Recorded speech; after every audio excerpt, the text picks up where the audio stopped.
Welcome to We Geek Podcast. Today is Wednesday, July 22nd, and as always, my name is Adam. I'm here with my good friend Logan. Hello.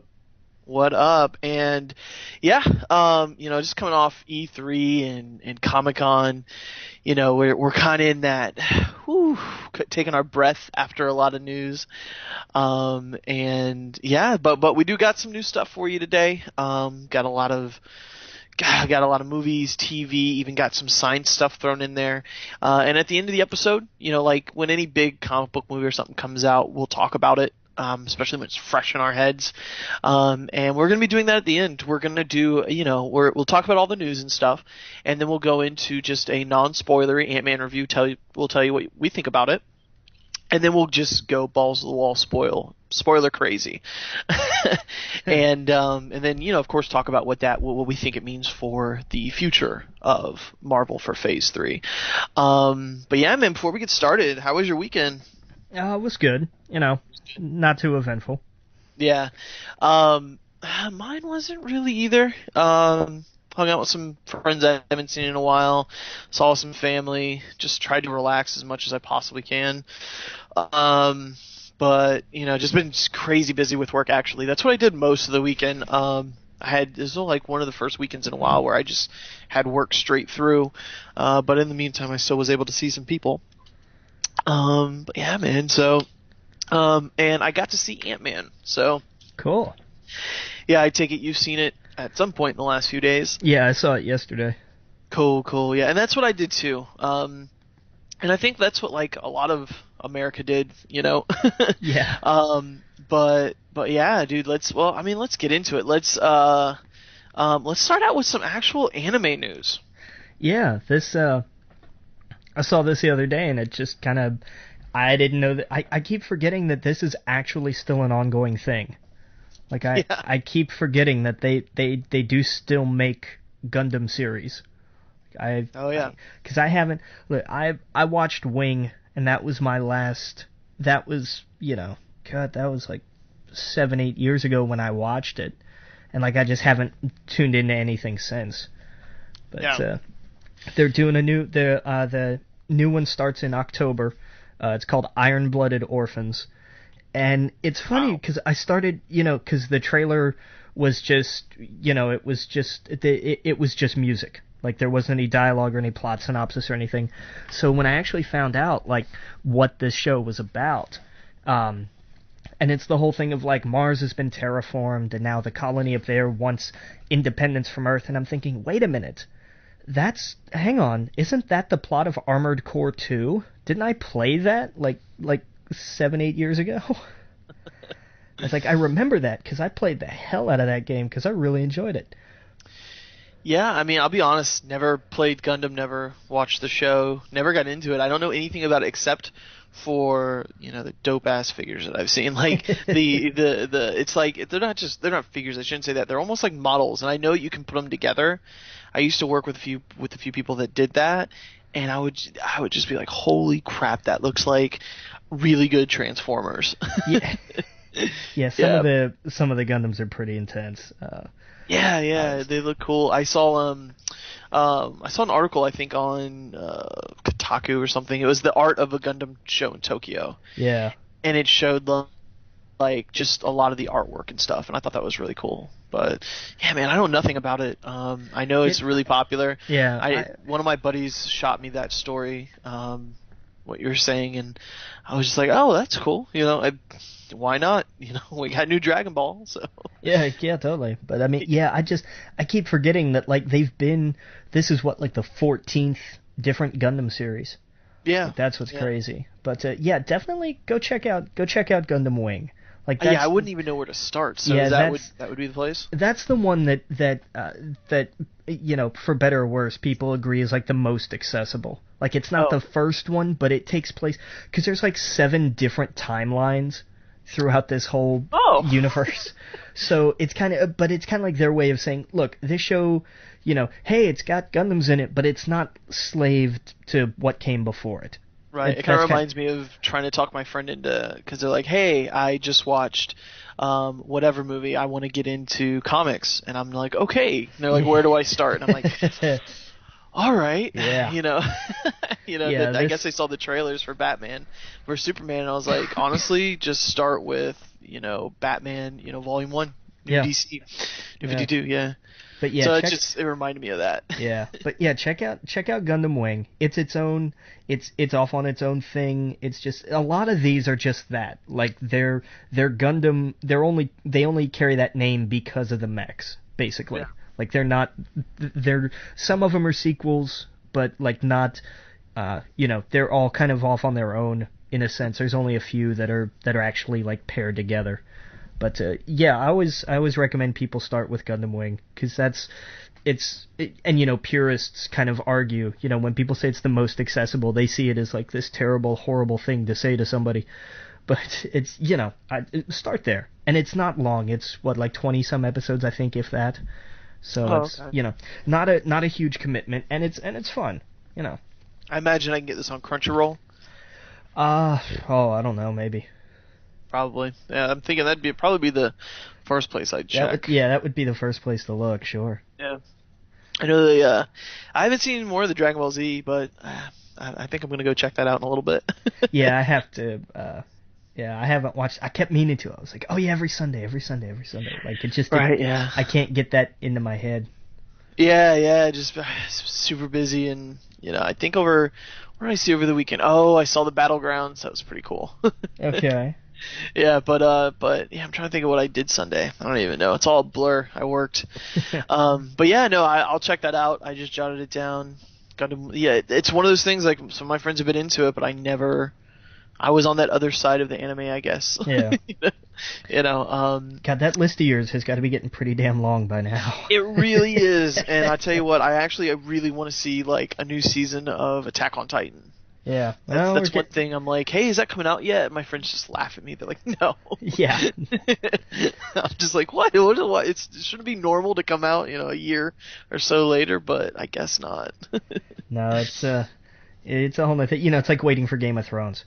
Right, yeah, exactly. Just in the sense of it takes forever. Oh yeah. And from what I understand, it's like a whole bunch of volumes together. Yeah. That's not just like volume 1.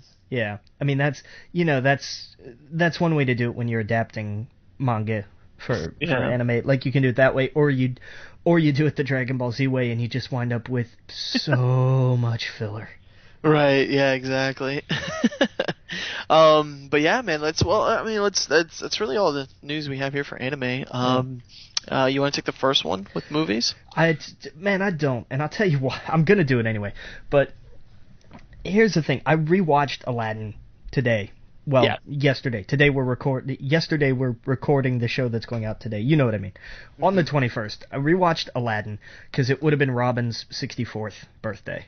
Right. And I was like, I love the genie, so I'm going to rewatch this movie. And so Disney has announced this week they're going to make a live-action prequel to Aladdin called Genies. And it's going to be focused on the genie and his backstory and whatnot. And I kind of got past, everybody saying, well, you can't do it without Robin Williams. You can't do it without Robin Williams. And I don't, yes and no. This would have been a really cool idea if he was alive. Yeah.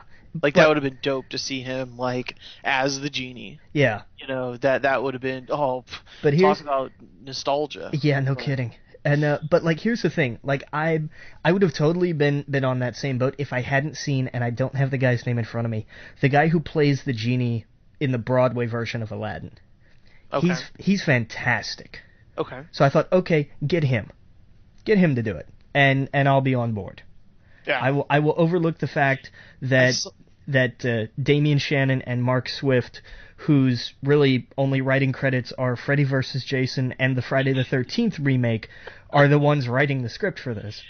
Yeah. No, and I wanted to mention real fast. I'd never seen the musical, but I did see that guy in a video when he was stuck here in Orlando. Yeah. With the Lion Kings. There was these two squads going at it, singing at the airport, and I thought, oh wow, that's cool. Yeah. I saw that go around. That went around like 2 or 3 months ago. Yeah. It was funny. It was the cast of both the Aladdin and the Lion King Broadway musicals, and it was great. They had like a sing-off. It's awesome. Yeah, that was really cool. It's like, oh man, I wish I was in the airport at that time. Yeah. Yeah, but yeah, I don't know. I mean, Disney's all about this live action, you know, taking their old animated movies and making live action versions of it. I Uh, I mean, that wasn't the only one they announced this week. yeah, yeah, exactly. I'll be honest though, out of all the like live action movies that they're announcing for these, the genie's one, like I liked Aladdin a lot, and you know, I liked that way more than a lot of the other live action stuff they did. So in a sense, that kind of gets me a little bit more excited. But no, this just doesn't. It rubs me the wrong way. Totally rubs me the wrong way. But yeah, the other one, Sword in the Stone. Yeah, they're doing a live action version of that, and this one makes up for the writers from the other one. Right. Yeah. They tapped Brian Cogman, who's done a lot of writing for Game of Thrones. Oh And yeah. I thought, okay, that's okay. Yeah, you know, it kind of fits, you know. Well, sure, very, medieval, Arthurian, etc. Just, Yeah. they may have to run this through a couple of filters first. Oh yeah, oh yeah. It's interesting to see what Disney's doing. I mean, obviously they have their Marvel and their Star Wars, which is just going to make hand over fist. But they're trying to do something new and different with their established animated franchises. So it's interesting. I'm not sure what audience they're going with these though, because Kids. Yeah. Kids are going to see these, and they're doing well. Maleficent did well. Cinderella did really well. I mean, these Oh. are, it's working. No, that's awesome. That's good. But yeah, it's it's interesting. Speaking of Disney, did you see the Good Dinosaur trailer? I did not. Oh, I thought it was cool. I mean, do you know anything about it? I know it's about dinosaurs. Right, it's about dinosaurs, and it basically explains it in the trailer. It's like, the comet that came and kind of wiped them out, allegedly. But yeah, no, I'm saying the comet that came and made them extinct doesn't. It just kind of flies by Earth. They look up at the sky, and then they go back down to eating. And yeah, and it's like humans and dinosaurs share the same planet, and it's like has the message of like one act of random kindness, like you just see the human bring down berries for the dinosaur when he couldn't reach it. The dinosaur sees that and they become friends, and so the rest of the trailer, it looks like two pals on an adventure. Very Disney but very cute. It was cool. I liked it. It's definitely one of those animated movies where I saw the trailer and I'm like, that's something I could watch. That's not something I would like totally avoid. It's like, oh wow, that's interesting. And I love those Pixar movies. I really want to see the one where it's inside the girl's head. Oh, Inside Out. Yeah, I haven't seen that either yet. Yeah. Yeah, I heard that's good. It's a lot of the Pixar movies I wait until Blu-ray now because it'd be weird to go to the theater and unless you got a date or something, and it's like, yeah, I'm not gonna do that. But yeah, dude, I love those animated films still. So yeah, Good Dinosaur. Check out the trailer whenever we're done here. It looks Totally. pretty cool. Yeah, we got some Star Wars news. I like this news. I like this news a lot. Yeah, Benicio del Toro offered role to play villain in Episode 8 in Yes. 2017. I saw like he was offered a role in Star Trek or yeah, it was because he was supposed to be Khan in Yeah. Into Darkness. Spoiler alert. which would make a lot of sense actually. Yeah, but look at the way they're going with the rest of the franchise. Like he Right. does carry a little more that Ricardo Montalban sort of look to him, and Yeah. he kind of has, he does sort of have that cadence with his voice. He could have played it off well, but they're doing like I don't want to put it this way, but I can't think of how else to say it. They are doing kind of like a younger, prettier-ish sort of cast. Yeah. With like Chris Pine and Zachary Quinto and all of them. So, bringing in Benedict Cumberbatch to do it. And, not a knock against him. I like him. He better be good in Doctor Strange, or I will never let him live it down. Yes, Hollywood A-listers feel the wrath of someone on an obscure podcast. Yeah. But I can see why they switched him out. But, yeah, this is good news. I like this news.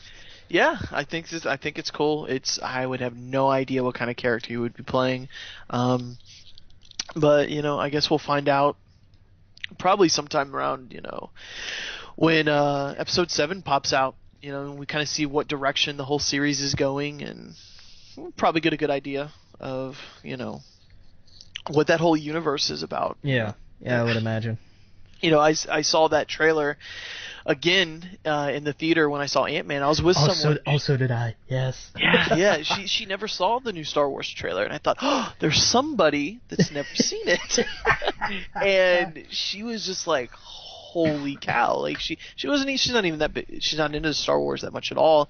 And she was like, wow, that looks really good. Like you don't need to know anything. It looked good to her, and I was like, yes, that's, and this is the one, like, I've never had this happen before. I'm sorry, let me take that back. Because I've had people clap during a trailer, but it's only been Star Wars. Like, I've never seen another trailer where people clap in a movie theater. After the Star Wars trailer, the whole theater started clapping. So this is a Monday night Ant-Man at 10 o'clock at night. Nice. And I'm like, oh, like, this movie is I think it's personally going to break records. If any movie's going to do it, it's got to be that one. Yeah, if anything's going to come close to knocking off Avatar, this is going to be it. It is, because it had the newer fans because it's Star Wars, and if you're a newer fan, you're into the Clone Wars and stuff like that, you're gonna go see it. I think it has our fans mostly, the in-betweeners, the ones that, weren't old enough to see the originals in the theater, but still we still kind of like cringe with the prequels, but not as much as the people who saw the original ones. And it has now, I think, the people who saw the original films. They're seeing what JJ's doing, and they're like, I'm on board. At least anyone I've talked to that's in all three of those ranges, they're all on board. Yeah. And even people who are not into it. Like, I've showed people that just don't like Star Wars, and they're like, that looks pretty cool. And I was like, yeah, you don't even really need to know anything. These are all kind of new characters. They've seen the originals. That's all you need to know. So, yeah. Anyway, didn't mean to get off on a Star Wars tangent. No. But yeah, dude. Good casting if that happens. Just remember now. But now this next one, I forgot this was a thing. I totally forgot. Yeah, I don't understand. So you take it, because I guess I just don't get it. Okay, Rob McElhenney from It's Always Sunny in Philadelphia. Right. One of the actors on It's Always Sunny in Philadelphia, who's also right. I don't watch the show. I don't know who he plays, but he's also directed a couple episodes. Is replacing Sean Levy, who's recently he's done the Night at the Museum stuff, to direct the upcoming Minecraft film. Oh, yeah. See, is it a live action? Like, is it an animated movie like they did Lego? That would make sense. That would make sense, but I don't know. Like, like I said, I totally forgot that they were even doing a Minecraft movie at all. Like, I completely forgot. I did see that they're doing a game. Tall Tale. Yeah. Is doing a game, which actually didn't look that bad. And the cast, like the voice acting cast in the Minecraft game, did you see it? No, who's in it? Hold on. Minecraft. Yeah, because I saw like they had announced just like Minecraft story mode, and it's going to be a Telltale game, and I'm like, okay, that's right. Sure, why not? Let me pull up their IMDb. Okay, yeah. So Corey Feldman. Okay. Scott Porter, Ashley Johnson, Patton Oswalt. He plays the main character. Here, let me pull it up because it didn't show it. Brian Posehn, Dave. No, really? Yeah, Dave Finone. I'm mispronouncing this. Maybe you should pull it up. But Dave Finone. Yeah. But yeah, dude, Corey Feldman. When I saw Corey Feldman and Patton Oswalt, yeah, of course Ashley Johnson and all the other people in there, they're great. Dave Filoni. I've seen him on a lot of podcasts. He was in Wolf Among Us, so he did already work with them, and actually Walking Dead. Okay. Yeah, dude, but I was just like, wow, Patton. Like, but Minecraft, they bring such, and Minecraft was kind of, it wasn't our kind of thing. We weren't the audience for it. A lot of kids love Minecraft. Like, oh yeah. It's their thing. That's something when they grow older, they'll be like, we all know it, and that pulls in a lot of money. So, yeah, it's just called Minecraft Story Mode. Yeah. And it's a Tall Tale game. And I gotta tell you, anything Tall Tale I've touched, I've liked. I'm now playing Game of Thrones, and I'm really enjoying it. actually, the new episode will just drop. We'll talk about that in a little bit, Yeah. But yeah. So anyway, I didn't know they were actually forgot they were making a movie. So Yeah, and like I said, and I don't know like what the like if it's live action or what. I don't know. yeah, yeah. It's gonna be like interesting if it is. Yeah, yeah. I mean, I always liked It's Always Sunny. And I'm looking at the actor now. He's funny in it. Definitely funny in it. So he plays Mac on It's Always Sunny. Okay. Yeah. It's kind of what's his name's the crazy one. Charlie is the crazy one. Mac's kind of the in-between crazy one. And Dennis is kind of the straight guy that's like, all right, we need to get on track. but yeah. All right, so moving on. Well, I saw that they're doing Pacific Rim 2. Yes. Starting to shoot that this fall. What did you think of the original one? I loved it. I thought it was criminally underrated. Like it was one of those that like I understand people who didn't like it because I know some people who had like genuine problems with it, and that's fine. But look, here's the thing. This was a movie that was about giant robots fighting giant aliens, and that was really all I needed. And they gave you enough character development to say, hey, these aren't like flat one-dimensional people. These characters have some depth to them, but they didn't spend a lot of time on them. It was the opposite of what happened with Godzilla, because Godzilla spent way too much time on the people that nobody cared about. Right. Oh yeah. And Pacific Rim was awesome, and I'm glad it's getting a sequel because it should get a sequel. Yeah. And did you see? It's also got a subtitle now. No, I didn't see it. What is it? Maelstrom. Oh wow. Yeah. So. Well, I mean, it makes sense with the story. Sure. Yeah. And I think I had. This was one of those films that I didn't see for a while, and everyone hyped it up for me, and I thought, oh wow, I'm really gonna enjoy this. And I went into it, and I didn't enjoy it as much. So it's not taking it like I didn't hate it, and I didn't think it was bad or anything like that. But to me, it was overhyped, just in the sense of all my friends loved it, and I thought, okay, all these people that I truly trust, their opinion, that are kind of like mine, like-minded. I was just like, I don't know. But I'm happy there's a second one. I want to see what continues. It was just like a who's who to is like from TV. Kind of like huge big movie. Yeah. And I thought that was cool. But yeah, man, I'm definitely down for a second one. I love big robots fighting. I love big things fighting in general. So more movies like this. This and Godzilla. Like I used to watch. My grandma was. I don't know why. I still, to this day, I can't explain it. She loves these big, giant Godzilla type. She should have been born in Japan. She was born in Cuba, but yeah, she loves those kind of films. I actually just showed her Godzilla the other day. It was on HBO, and I was like, "Hey, Mimo, I usually go over there like once a week or something. We watch movies." And I was like, Godzilla's on, and we watched it. And she was just like, "Oh my God, that's the best one I've ever seen." And it's she's the person I usually watch those kind of films with. And nice. Yeah, so more films like that, definitely. I'd love to see with her and stuff. So, I'm excited for it. And I this time I'm not gonna I don't want anyone to hype me up for it. I'm just gonna go and see it. There you go. That's a problem. I waited too long, and so I kind of formed my own opinion. Where now, like I know better. Like I just saw Ant-Man. I just saw Guardians of the Galaxy first week, and I don't like to wait. Even with Ant-Man, waiting until the next week still kind of bugs me because, pun intended. I see Facebook, and I'm in some Facebook groups, and then people, you can start to see them typing about it, or you can you start following the words. You're like, nope, can't read anymore because someone might spoil it. Yeah, and that's the problem. And I had one little incident like that with Ant-Man. It's not a spoiler at all, and I'll talk about it when we talk about Ant-Man.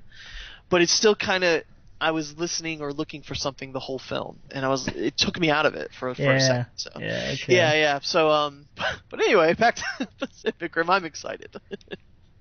I think we got like one more thing from movies. This. Yeah, you take it. Okay. Like I'm a little torn on this. So they found writers for the new Spider-Man movie. Mm-hmm. They are the team of John Francis Daley and Jonathan Goldstein, who are kind of hit and miss with me. They did Horrible Bosses, which I surprisingly enjoyed. They did Horrible Bosses 2, which I did not. They did the same thing. Yeah, they did The Incredible Burt Wonderstone, which, for anybody that hasn't seen that, I'm not a Steve Carell fan. I actually really don't like most of his comedy.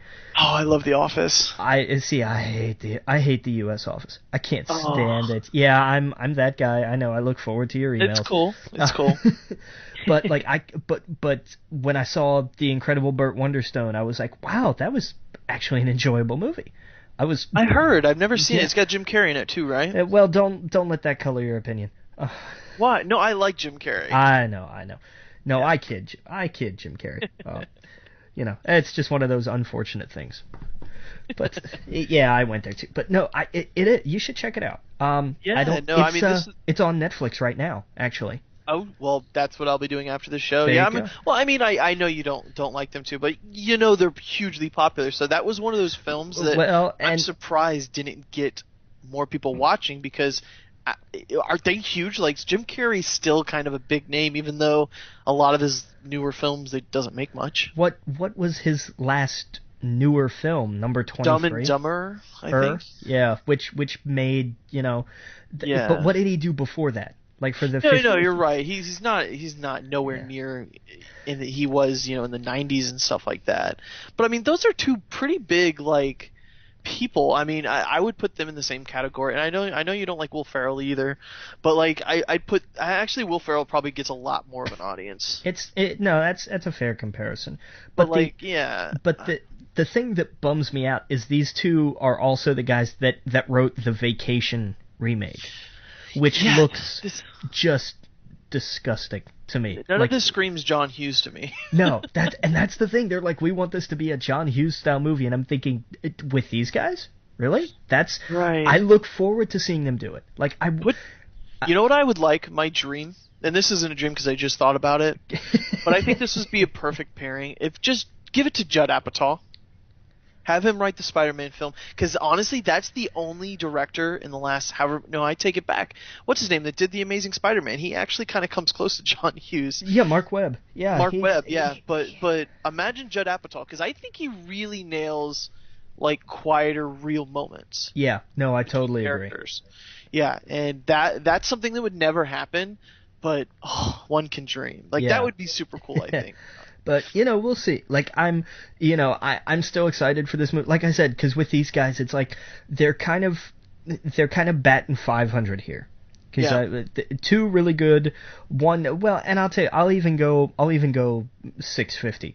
Because Horrible Bosses 2 wasn't awful. I just didn't really enjoy it. But the first one was funny. The first one was funny, and like I put off watching that for years. Like, I only watched it like a few months ago, and I was like, all right, fine, I'll try. Charlie.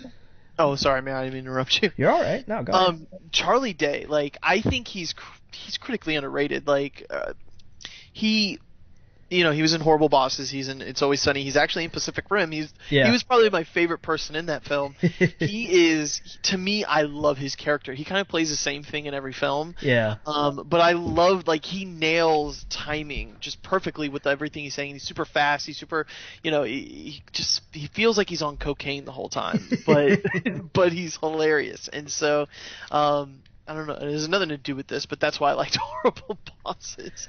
But yeah, this doesn't really fit for Spider-Man. So I don't know. I mean, I guess we'll see. Yeah.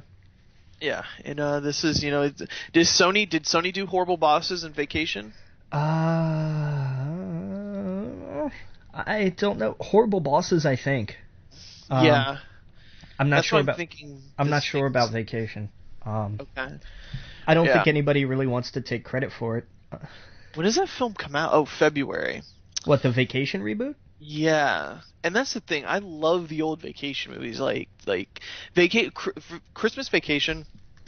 Still hands down my favorite Christmas film. I watch that at least once a year. I absolutely adore that film. Like, it's, I don't know. Do you like the Vacation films at all? I do. I like the older, especially Christmas Vacation. Like, I love Christmas Vacation. And the reboot comes out next week, man. Are you kidding me? No, it's next week. No way. Vacation? Yeah. Then why am I saying that February 2015? Or no, 2/16. Nope, I'm reading the wrong thing. Okay, never mind. Just kidding. Comes out next week. Yeah, Wednesday. Next Wednesday. Well, there's nothing really coming out except for what, Fantastic Four in a few weeks. What, that Friday, isn't it? Yeah, I think it comes out like right around my birthday. I think the second week in August. Okay, never mind. Okay. Yeah. So the next week. I don't know. I guess it all depends. I don't think I'll see it unless I hear it's good. Which you won't. Yeah, that's what I'm afraid of. I won't go see that in theaters. I'm sorry. Like that just looks awful. Yeah, I think it looks awful too. And Ed Helms, he's good with other people playing off of him, but I don't see anyone else in that film that, is remotely funny to me. I mean, not even Chevy Chase anymore. Like, he was great back in the day, but now it's not. Well, then Charlie Day's in that film, probably for a second, but yeah. Norman Reedus is in it too, probably for just a second though. Yeah, he says trucker. Yeah. So that's just gonna be a cameo film. But yeah, so I mean that's kind of movies. We can move on to TV, and just sort of a reminder, we're going to be talking about Ant-Man at the end of the show, so we'll get it all into that. We got some TV news. A lot of casting news. Yeah. I saw that Robbie Amell and Lauren Ambrose is joining the X-Files. Yes. Yep. So there's that. Yeah. He's going to be in a lot of TV shows. He is, and good for him. I like him. Yeah, good for him.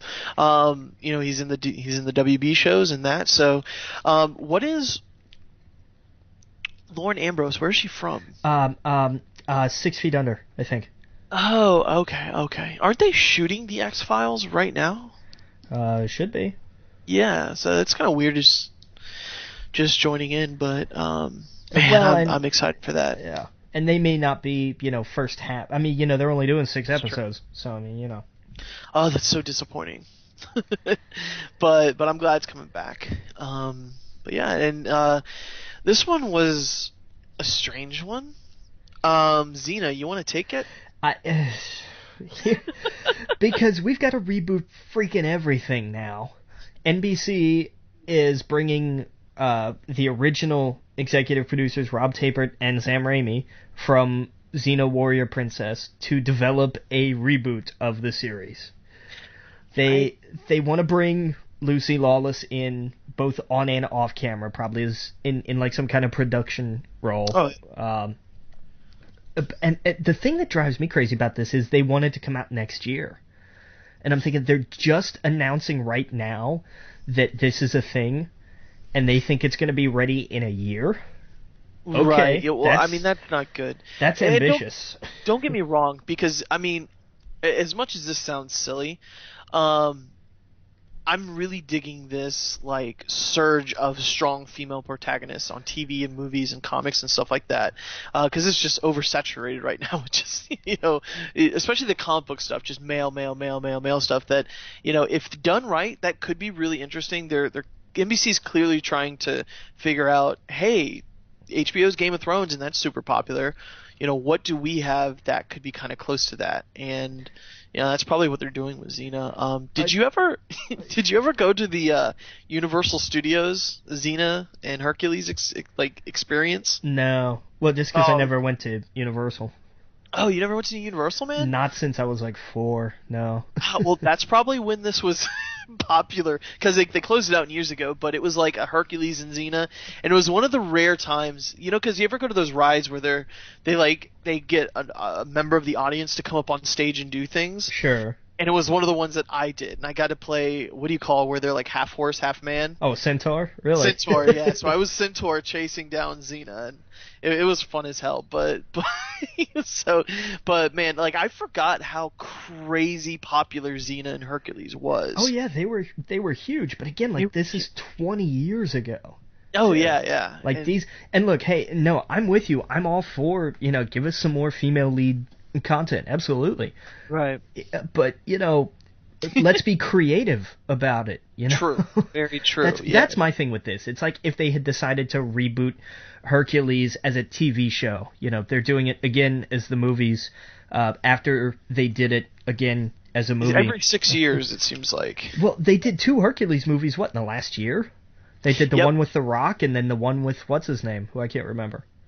Yeah, I saw the Rock one. I was bored. The other one I was bored too. I think I don't even know. Nothing stands out from those. No, it's like they're, because it's kind of funny that the prototypes for what, not the prototypes, the progenitors of the stories that we now have are themselves too boring to do now as stories in that style. You know what I mean? Right. Like Yeah. think about like so many, like hero movies are kind of Hercules styled. Right, like Conan. Yeah. Yeah. But just, I mean, just in the sense of hero has X trials to overcome the end. Like we've done that to death. So when we try to go back to the beginning, it usually doesn't translate. Right. The well is just dry at this point. And that's why like when a lot of people talk about like when is the market going to be oversaturated with comic book movies, and I think that's where Marvel is, if they just made a superhero film that was exactly the same like they did back in the 90s and like early 2000s where it's the same beat every film, Yeah. it would become boring really fast. But I think they're really smart by making Ant-Man a heist film, by making Guardians of the Galaxy a sci-fi. Make them very different so you don't feel like you're seeing Hercules rebooted every 3 or 4 years. Well, and the big, I think the big example of that was the Winter Soldier. Yeah. When they were like, exactly. oh no, this isn't a Captain America, this isn't like another superhero movie. It's like, this is a political thriller that just happens to have some superheroes in it. Oh yeah, and Captain America is the shining example of how you make completely different films in the same, little story. Oh, totally.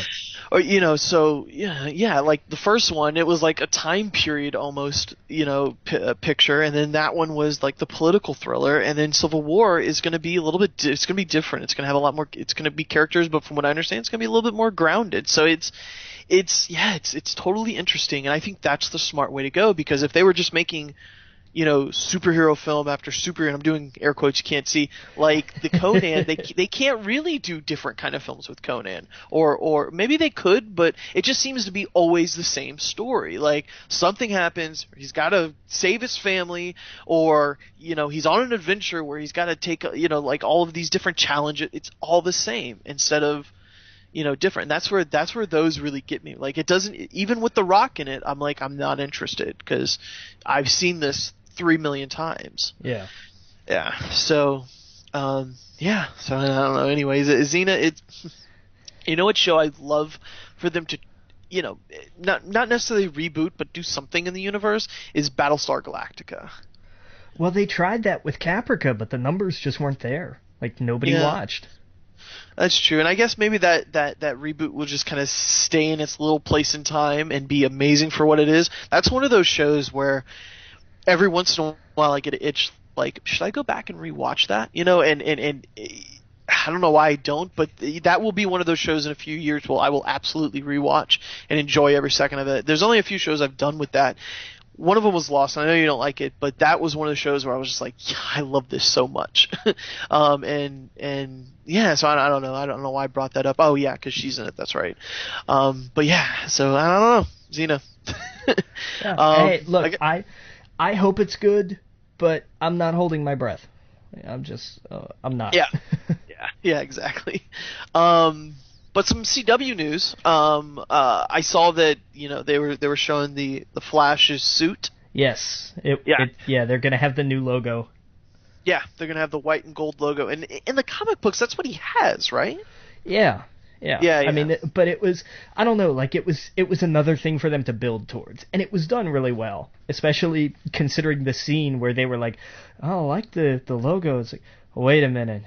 If we make the suit like that now, is it because we've seen this? Like Cisco had a moment, and I loved it. Yeah, exactly. Oh yeah. And I remember looking at the Flash's outfit when he was, I don't know, which spoiled the last episode of last season, but yeah, when he sees the other Flash and the suit looked different, yeah, like I think that's cool. And in my head, it's always kind of been like the white, the yellow in front of it on the red. So I'm glad they're kind of going to that, to the to the current kind of Flash. And that's one show that I just can't wait to come back on television. October 6th, man. October 6th. It's coming.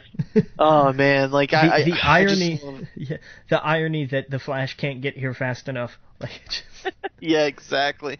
Oh yeah, and I saw some stills from Arrow, which we have some news about that as well. Oh wait, we didn't actually finish the Flash news. So you go ahead. We've got some more news. Michael Ironside was cast as Captain Cold's father. I'm not sure of my Flash history is not really great, so I don't know exactly what kind of role he plays. Yeah, I don't know either. I'm just happy to see Michael Ironside involved because he's fantastic in everything. Oh yeah, I like him. He's one of those guys where like I always recognize the face, but I never really put a name to it until I really started paying attention. Yeah. Yeah, to like TV shows and films and stuff, because you see him everywhere. But yeah, I have no idea who Captain Cold's father is, but that's cool. I'm down for that. And the last bit of Flash casting news, and this is awesome. I love this news because I love Haven, the handful of episodes I've seen. They're bringing in Atom Smasher. Now, Atom Smasher is one of those weird characters that he's kind of bounced from one side of the fence to the other, but it was never like a morality thing, if I remember right. Like he was good, and then something happened, and then he was evil, and then something else happened, and then he was good, et cetera, et cetera. But they're bringing him in as a villain, and they've cast Adam Copeland to play him. Now, some people might not recognize that name, but if I say Edge, they'll know who I'm talking about. He's been on Haven. He started as kind of like a guest star, and he was in like 3 episodes. And then he went out and like he did acting workshops, and he got an acting coach, and like he really dove into it, and he's just gotten better season after season, and they've brought him in. He's a regular now. He's really trying to hammer down the whole acting thing, and he's really doing a fantastic job at it. So I am excited about this news.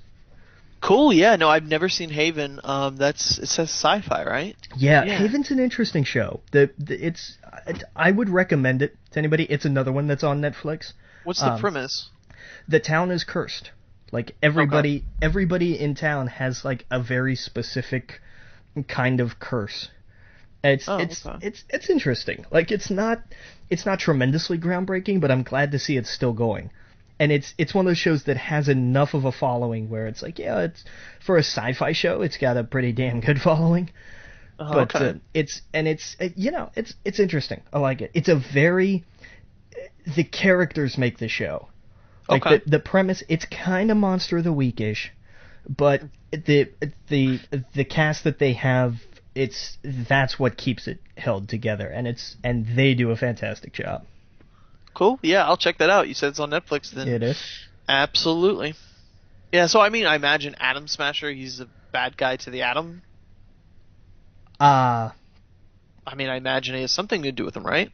Maybe, or I think it was more just because Atom Smashers are like an actual thing. Right. No, just taking the name alone, I thought maybe it had something to do with it. But yeah, I'm looking at his outfit right now.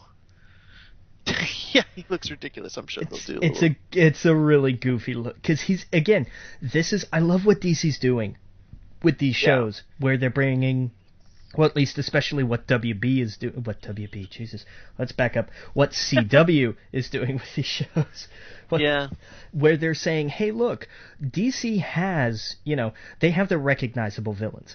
But then they also have, just an interminable list of, like, one-off or like small arc villains that have never been seen again. Like, they have... Oh, yeah. You've got a lot of them look like City of Heroes that you just created in a, character creator model. Essentially, yeah. But, that's the thing. Like, they have their handful of A-grade villains, and most of them are, like, B and C grade.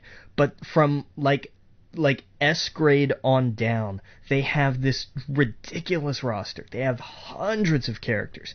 Oh, yeah. So grab one of them and say, look, they haven't done anything with this character in 35 years.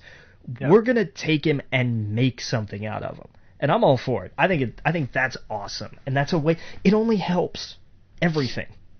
Yeah. Because then suddenly they can put that character back in the comics, and people can say, "Oh yeah, that character. I remember that. That character was awesome on whatever." Like, whichever one they put him in. Like that's awesome.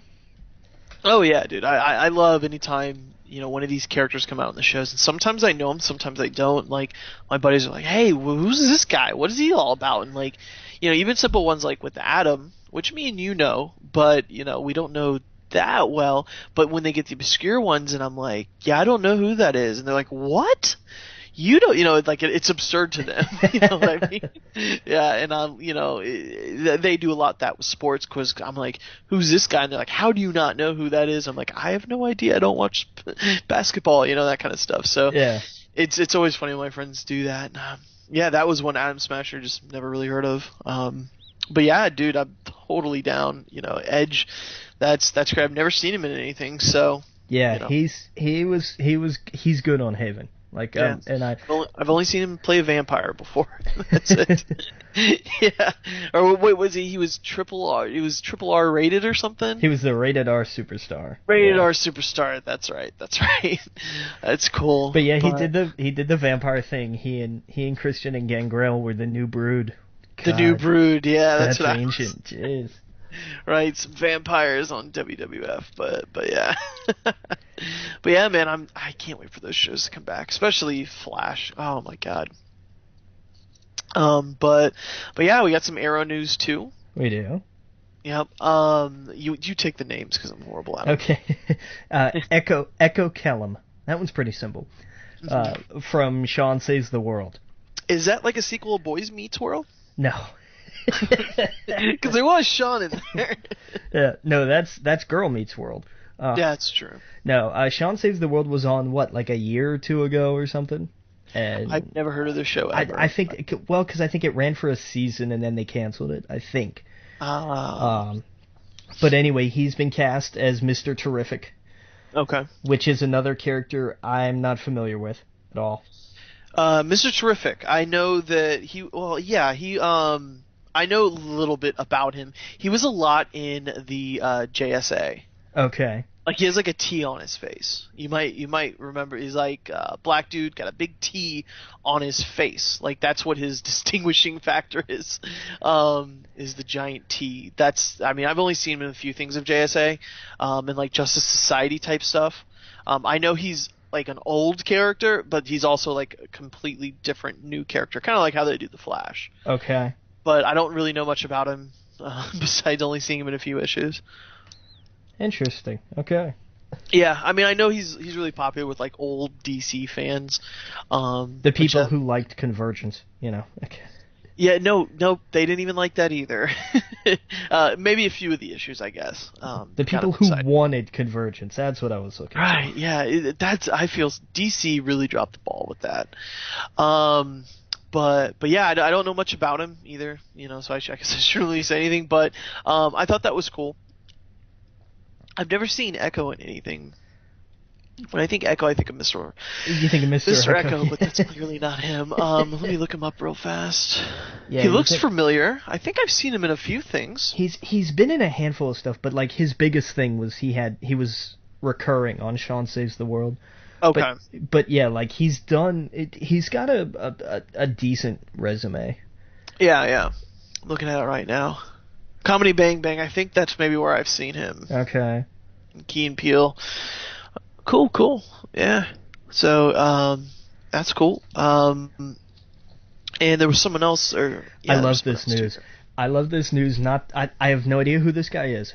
Alexander Calvert from The Returned and Bates Motel. He's done like a couple episodes on each. But he is playing a character that I have been praying would come to the DC universe, film, TV, whatever, for the longest time. He was cast as Anarchy. Right, and this is one character that I just don't know, Okay. and I know he's big. I only know him from like Arkham Knight, where they're like, where's that Anarchy kid? He really liked this. Anarchy was his when he was first introduced. The premise was this is like a 15-year-old kid, or he might have been younger, masquerading as this sort of if you took V from V for Vendetta and you kind of toned him down a little, it's a similar kind of character. It's the whole, we rise up and so on and so on. He's a very like social justice crusader kind of deal. Right. Right. But not afraid to really make things uncomfortable. But that was the thing. Like, this was a hyper intelligent kind of crusader, and he was just a kid. And this was a Batman story a number of years ago. And so it kind of threw Batman in that quandary when he discovered who he was. Like, here's this teenager involved in all this. And so, it kind of freaked him out. But I loved the idea, and I loved the character. And I hope that they don't go like a traditional, just sort of like, hey, he's leading a mob that revolts in the name of taxes or something, because this can be a really nuanced, really complex character, and it's one of those things where it's like, I am so excited that they're bringing this character in, and I'm also really terrified. Right. I mean, like, what you just described to me was Bane's character in, Dark Knight Rises. Like, this guy that's introduced, very much like, what was it, the Wall Street kind of stuff that was going around at the time? Yeah, but but with more nuance, more intelligent. Right, okay, Yeah. Gotcha. Like, without, because Bane's whole thing was just a very blunt, straight ahead, the rich stole from you, and so you must come against them and it was kill very them much all. Occupy Wall Street type, but like, you could more, tell that influenced it. But, like, it was more militant. Like, that was the whole thing. Like, his whole thing was just, we're going to drag these people into the street and shoot them because they stole from you. This is so much more nuanced. It's so much more... It's a more intelligent way of going about it. Okay. Yeah, because, threatening to blow up a city and nuke everything was not the smartest thing to do. I don't know exactly. what Bane's end goal was, but yeah. No, that's totally dope. Like, I just learned something new. So that's one thing where I've seen the name, and I've seen, of course, in, the Arkham series. He was in Origins. One of the he was games, in Origins. That's it, yeah. But outside of that, I had no idea. That's just... I've read a lot of Batman, but that's just... I've never read anything with him in it, so that's cool. Yeah, he was... he had to run Anarchy in Gotham City. Yeah. That's his run, yeah. Damn, that's cool. And it's a good... It's what, like 3 or 4 issues? I think it's not a big run. 2... It might even just be like 2 issues. But, it was like late 80s. Yeah, okay, here. Starting with 609 in 1989 in November. So... No, 608. 608. Yeah, you're right. 608, 609. There you go. Yeah. I remember that. That's weird. I usually am so terrible with issue numbers. That was bizarre. Yeah, no, I just looked it up real fast. But yeah, it looks cool. I'll definitely check that out, because that's one thing I started doing is I went back and read some Batman, because there's like the new 52 run. There's some parts of the story that I haven't read, because I might not picked up a few issues, and then I went back and just started with different arcs, and I'm going back and reading a few of them. So, nice. Yeah, and like I don't know, we'll get into it with comics. I don't know if you're reading Justice League or anything right now. I am reading Justice League, yeah. Okay, all right, yeah, because it gets kind of crazy with Batman. Yeah. Yeah, but yeah, so I think that's it for TV news. You want to go into video games? Sure. Why not? Yeah. Let's see here. Where'd it go? I saw that there was a new episode of Game of Thrones. How far are you on that? Have I finished episode 2? I think. I don't think I'm any further than that. Okay. Yeah, I'm on episode 2. Okay. And oh my god, I love that game. Oh, it's awesome. What? It's awesome. Oh yeah, I just can't find any time. That's the only problem. Yeah. because that's the kind of thing where I want to run through the whole episode at least in one sitting, and then, or maybe a few sittings, but that's one where I want to sit down and just kind of play it through. Yeah. But yeah, I saw the new one. I think it dropped this week, right? Yeah. Yeah. Yeah, it did. Yeah. So I don't know. I thought that was cool. So anyone, I think there's this and one more, right? Yeah, this is episode 5 of 6. Okay. Cool. And it's called A Nest of Vipers. So it probably has a lot to do with the vipers, or the sand snakes. Maybe. I don't know. I'm not That's far what enough I'm to know if they've even, like, if Dorn is even a thing yet. So I don't know. It's gotta be. I mean, I don't know. That's what I think. Nest of Vipers. Well, but, long before that, it was a euphemism for just being surrounded by terrible, poisonous people, That's true. Which is pretty much just means you live in the Game of Thrones universe, Oh yeah. Oh yeah. Did you see what they're doing with FIFA 16? I did. That's different, and it's neat, and it's cool. Yeah. They have. I think this is the first time they've done it. Female star, sharing with Messi. Am I saying? Lionel Messi. Yeah. Yeah. They're gonna have Alex Morgan on the U.S. cover and Canadian Christine Sinclair for the Canada one, which I think is cool. I think it's odd. I mean, this is the first time where, EA puts two, athletes on the cover. No, that's not true. No, I'm saying this isn't the first time. Oh, this isn't the first. Sorry, I heard this is. Sorry, yeah. My bad. No, I've seen some. I always think it's weird though when they're clearly just kind of photoshopped in. True. Both of them, like. I don't know. I thought that was a bit odd, but yeah, no, I thought that was cool. Do you play any of the FIFA games at all? No. FIFA is what funds EA.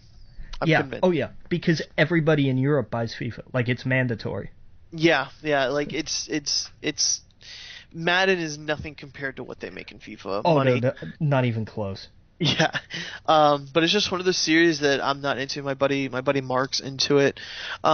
He's obsessed with FIFA. But yeah, that's what he's waiting for.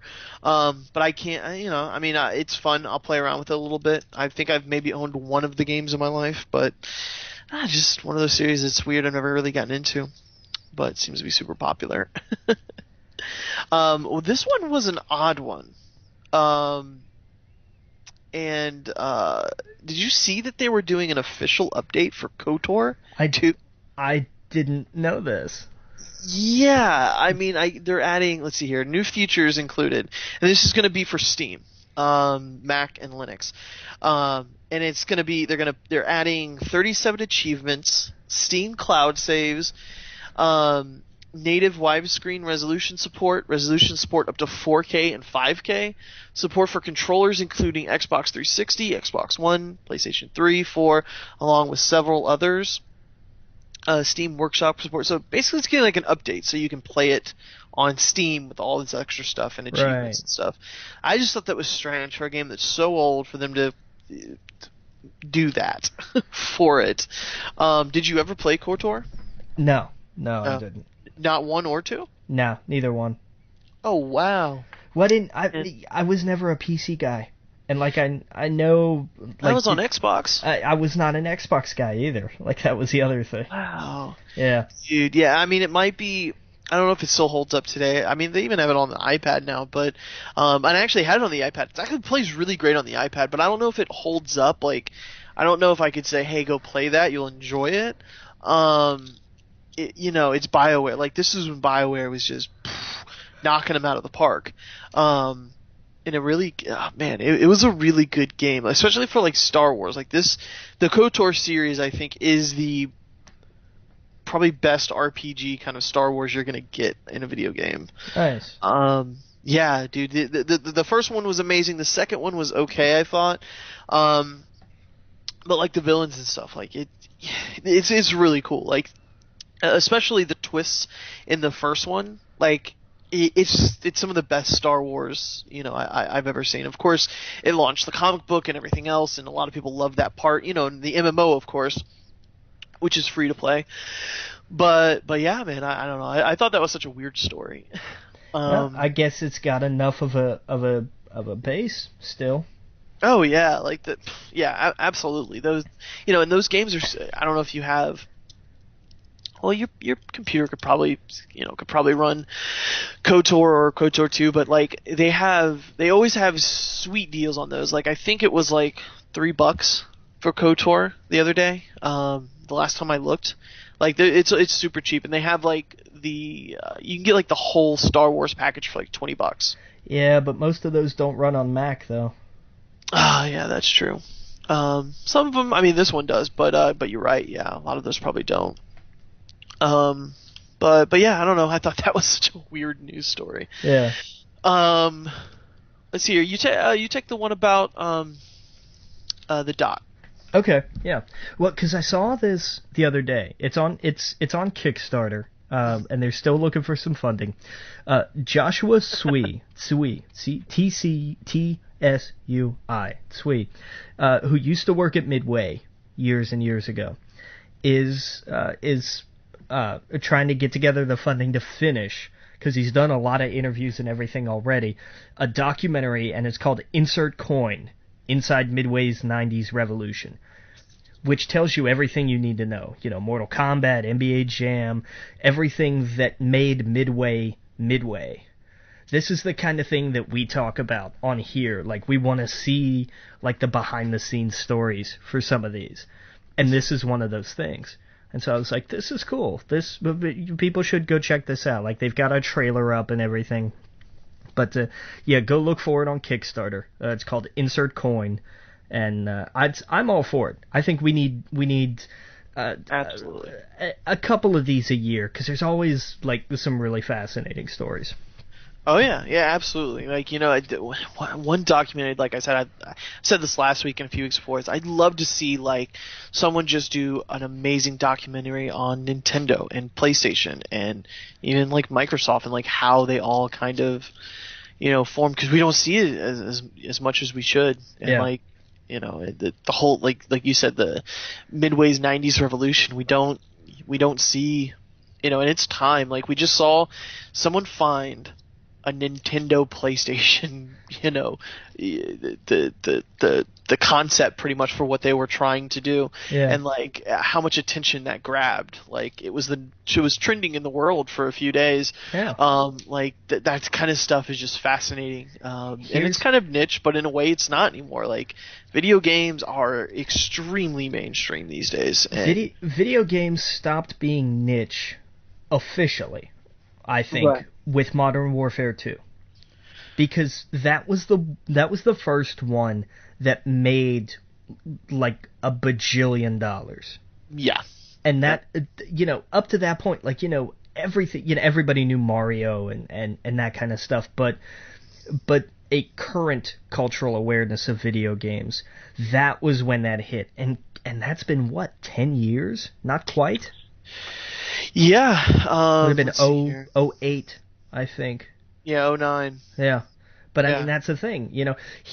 Look, if the History Channel wanted to get back on track, make this a documentary series. Do like an entire history of the video game industry. Start with Atari and work your way, and go back, but like the first big one would be centered on kind of like the rise and fall of Atari. And then, one on Nintendo, and then like the 16-bit era. And then, just keep, this kind of, it sets itself up. Like, we have distinct eras. We have distinct companies. We have times where, Midway ruled the arcades. We had times when Capcom ruled the arcades. Nintendo was the big thing. And then here comes Sony. The life and death of the Dreamcast is its own episode. I mean, it's all there. History is there, broken down already, ready to go. They just have to make it.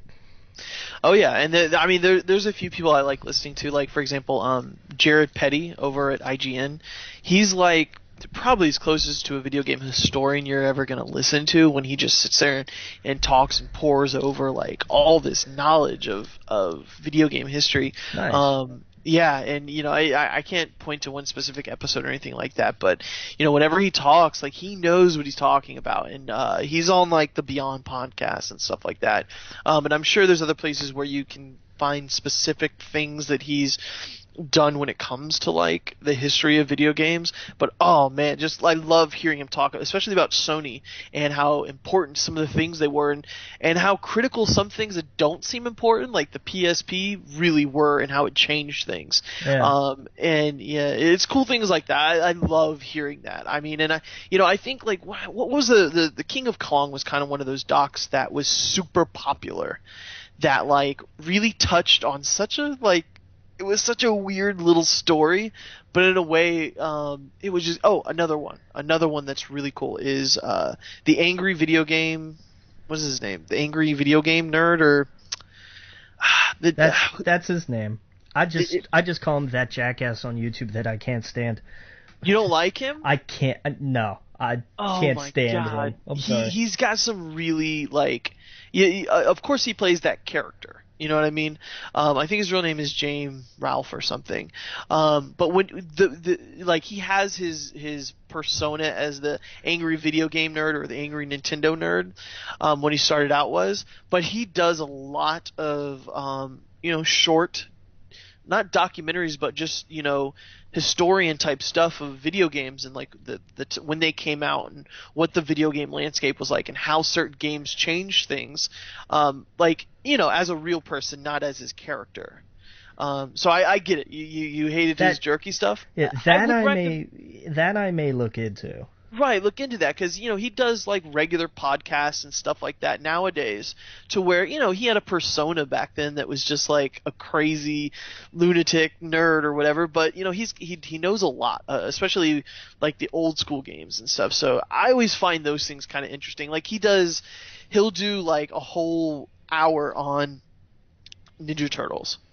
And he'll talk about the movies and the games and all the things he saw as kids. And he mentions things that I completely forgot about, like when they went on tour, Oh, yeah. Yeah. And like, it's just total nostalgia when it comes to it. Like, he does the whole series on the movies and just how bad the third one is. And like, it's really well done. But yeah, so I mean, those are the kinds of things I love seeing. Like those, of course his is just, right out of his, his production is in his apartment and stuff like that, but it's still kind of cool little things. And like you said, I wish the History Channel or someone would take something like that and make a show out of it, like, the history of video games, and have a whole season on it. You could do so much with that. But yeah, where were we? Games. Yeah, but I think that's the end of our. Okay. Oh no! Wait. There's one more. My bad. Yeah, there's a new Street Fighter character they announced at Evo over the weekend, and there's some other stuff too. What was his name? God, he looked like a Dragon Ball Z character. Did you see him? No, I missed like all the Evo stuff this weekend, and I'm bummed because I love watching that. Yeah. Let's see here, new character. Yeah, it figures, because they usually do something like that if they can.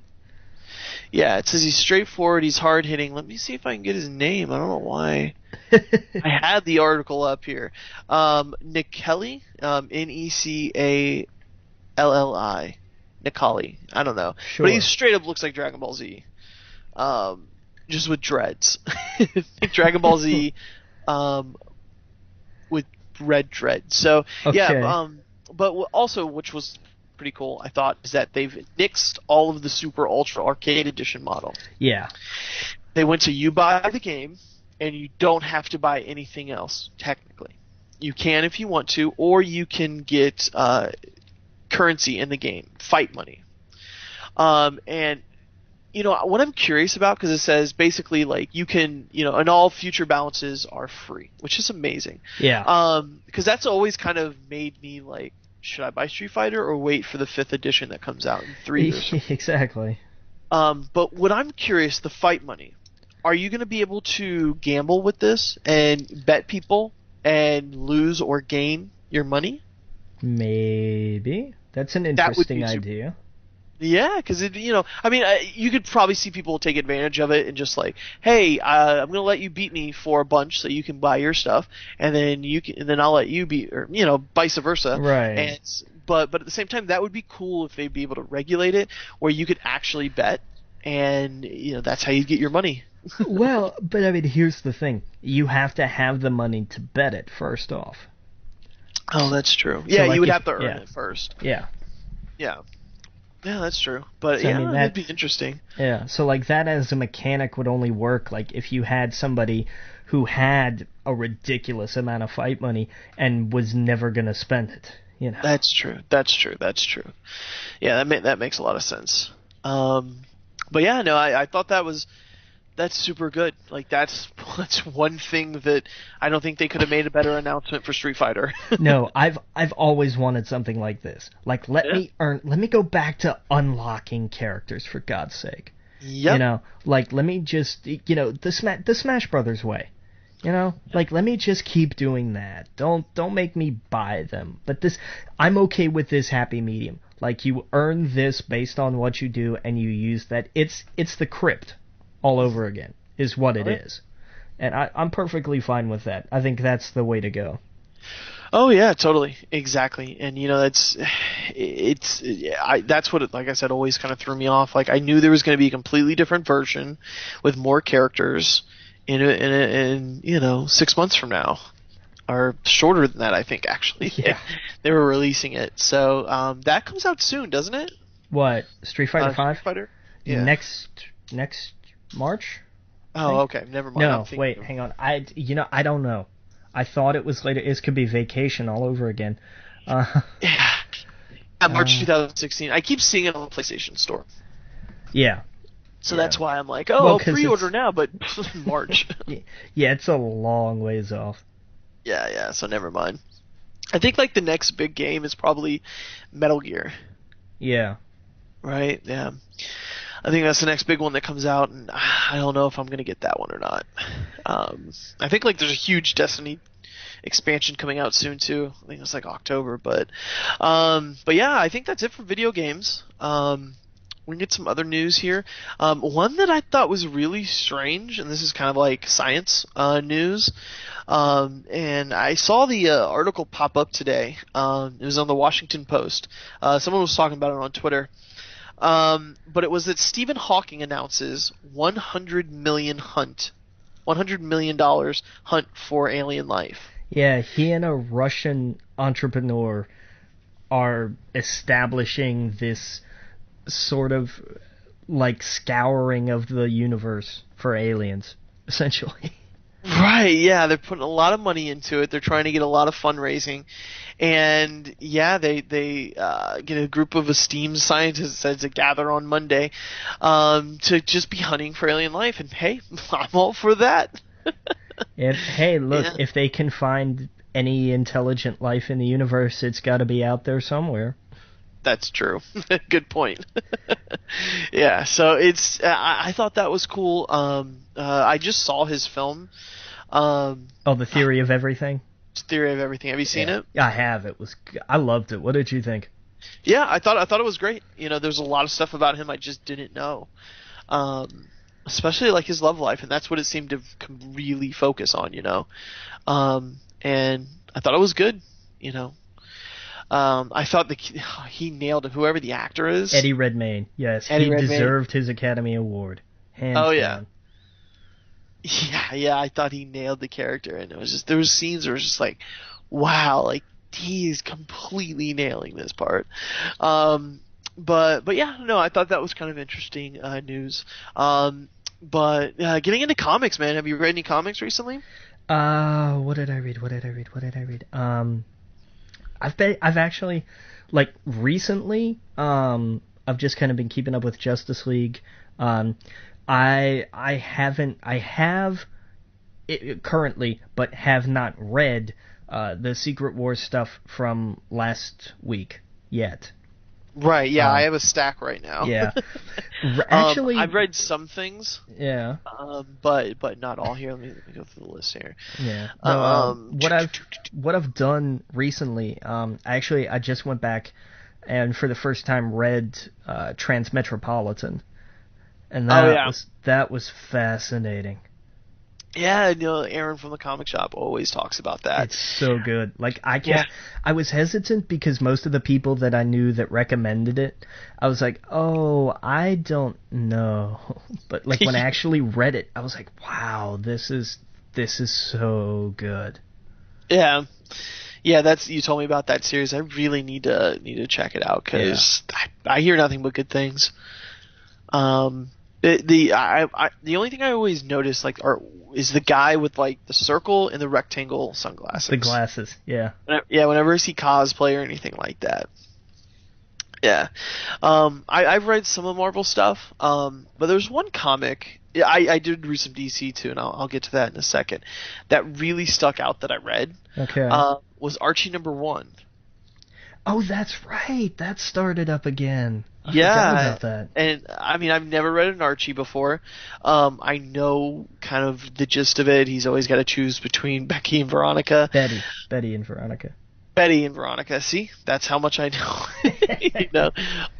And what was cool about this is it opens up, and spoiler alert, him and Betty are not going out anymore, and that's kind of like the start of this. And he breaks the fourth wall, like he's kind of talking to the audience. He's like, "Hey, my name's Archie, and this is all anyone's talking about in this school." And yeah, it's just basically the book about it's just such an.